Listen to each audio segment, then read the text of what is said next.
O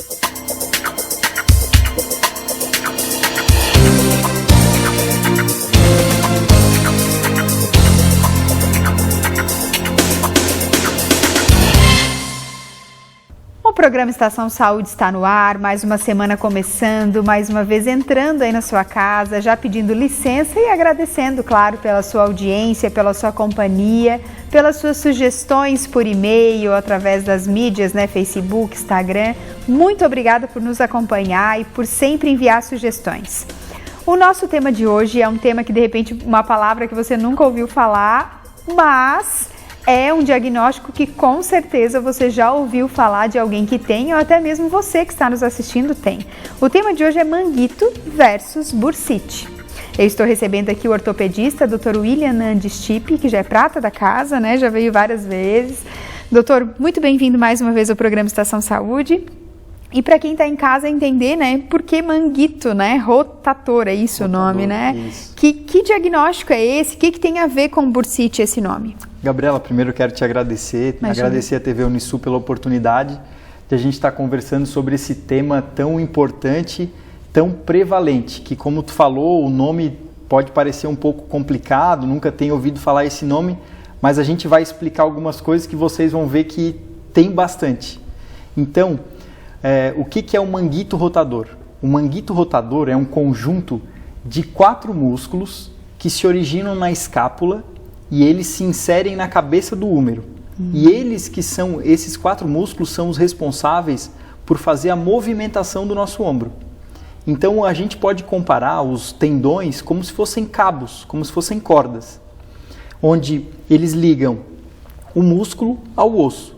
Então, quando o músculo ele traciona, ele se contrai, ele puxa esse cabo, né, que são os tendões, que vão fazer a movimentação do nosso ombro. Então, o manguito rotador são esses 4 músculos responsáveis por toda a movimentação do ombro. Certo. São 4, são o supraespinhal, infraespinhal, redondo menor e subescapular. E existe esse diagnóstico, né, que o povo fala popularmente, é conhecido como bursite. Então o que o povo fala? Eu tenho uma dor no meu ombro, eu tenho bursite, porque isso ficou um termo consagrado. Sim. Né? É o que o povo fala. Por que se falava isso? A dor no ombro, ela é a segunda, está entre a segunda e terceira queixa, maior queixa de consultório ortopédico. Nossa. Perde ali para a coluna e está empatado com o joelho. Então são muitos casos de dor no ombro. E antigamente não existia tantos métodos diagnósticos, né?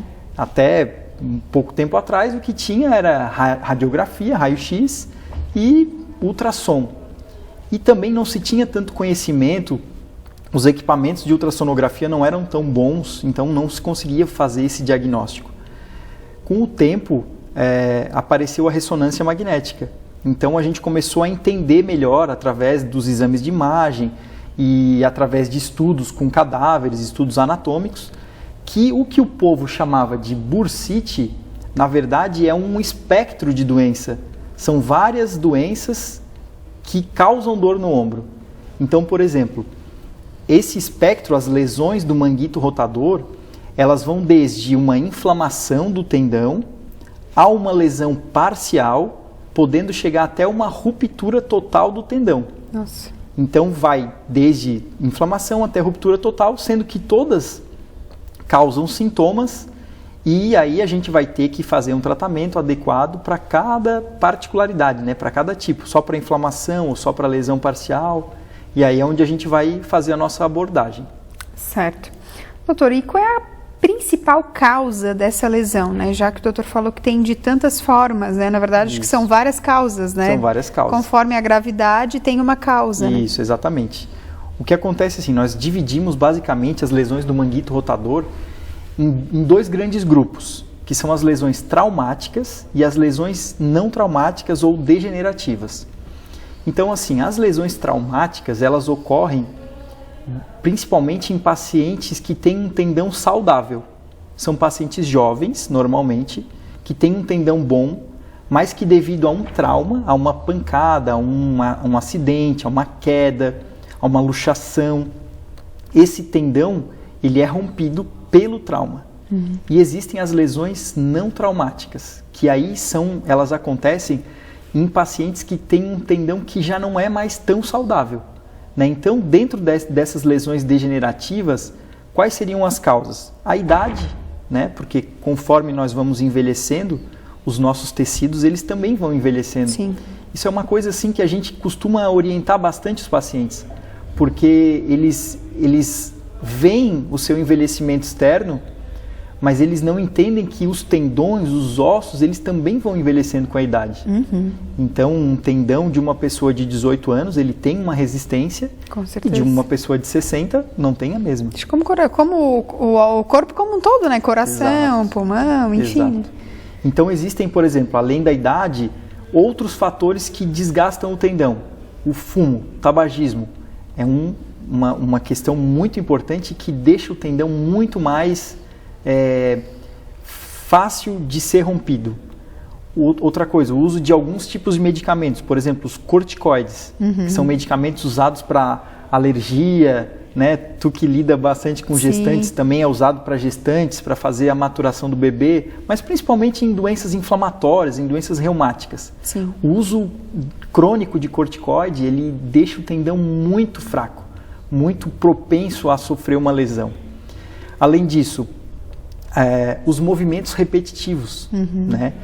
O tendão, para que ele seja saudável, ele precisa de um ambiente adequado para ele funcionar. Então, ele não pode ser submetido a muitos ciclos, a muita força, muito peso, movimento repetitivo, mas ele não pode ficar parado também.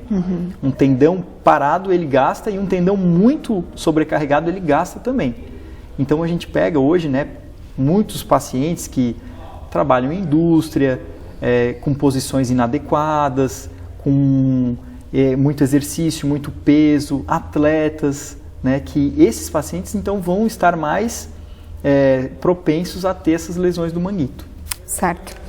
Nosso programa precisa ir para um breve intervalo, mas a gente já volta conversando mais sobre manguito versus bursite.